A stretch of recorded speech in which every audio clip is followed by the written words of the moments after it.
Welcome to the Slop Farm. Enjoy the video.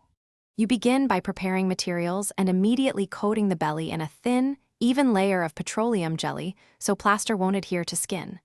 Once done, have your partner position themselves behind you to steady movement while you sit comfortably.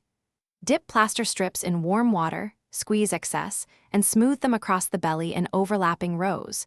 You want 3 full layers for strength.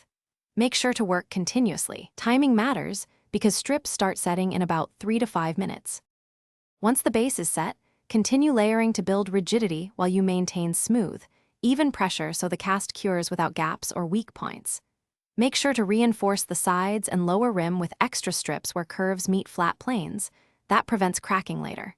You should work with narrow strips along curved areas and wider strips on flatter zones to control shape.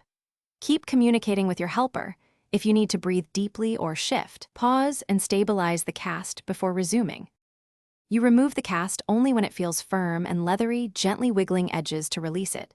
Do not force removal or pull at wet sections. Once off, lay it flat in a ventilated area to dry for 24 to 48 hours, turning as needed. Moisture must evaporate fully. After drying, sand rough edges, apply sealer or primer, and then paint. If you see small cracks, press them closed, apply plaster adhesive and interior mesh reinforcement. Then sand and seal. This preserves shape for display. Thanks for watching. Consider subscribing if we helped you today.